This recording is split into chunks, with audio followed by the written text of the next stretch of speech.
આ વિડીયોમાં આપણે રિટર્ન ટ્રીપ સિલેક્ટ કરતા શીખશી।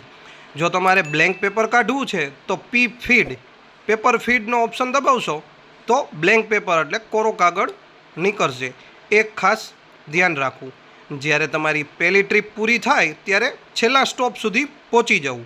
છેલ્લું સ્ટોપ આવી જાય ત્યારબાદ મેનુમાં જઈ અને ખાસ કરીને મેન્યુઅલ ટિકિટ સેન્ડ આ ઓપ્શન ઉપર ક્લિક કરી દેવું, જેથી કરીને તમારી જેટલી પણ ટિકિટ હશે તે સર્વરમાં જતી રહેશે, ડેટા લોસ થવાના ચાન્સીસ ઘટી જશે। ત્યારબાદ મેનુમાં જઈ અને ટ્રીપ ક્લોઝ કરવાની રહેશે। ખાસ ટ્રીપ ક્લોઝ કરવી, કેન્સલ ના કરવી। ટ્રીપ ક્લોઝ કરશો એટલે ટ્રીપ ક્લોઝનો મેસેજ આવી જશે। ટ્રીપ ક્લોઝ કર્યા પછી ઉપર સિલેક્ટ ક્રૂ ડ્યુટી કરવી, ખાસ સિલેક્ટ ક્રૂ ડ્યુટી કરવી। ક્રૂ ડ્યુટીમાં અલગ અલગ તમારી જે પણ ડ્યુટી હશે તે આવી જશે। ખંભાળિયા તો ખંભાળિયામાં જાશો એટલે જેટલી પણ ખંભાળિયામાં ડ્યુટી છે, અપ ડાઉન અથવા તો કોઈ બીજો ફેરો, લોકલ ફેરો, તે બધા ક્રૂ ડ્યુટી મુજબ આવી જશે।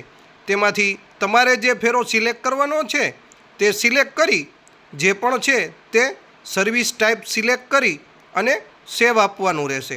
સેવ આપશો એટલે તમારી ક્રૂ ડ્યુટી મુજબની રૂટ સિલેક્ટ થઈ જશે। આવા વિડીયો જોવા માટે ચેનલને લાઈક કરો, સબસ્ક્રાઈબ કરો અને બીજા સુધી શેર કરો, જેથી અમે આવા વિડીયો બનાવી શકીએ। ધન્યવાદ।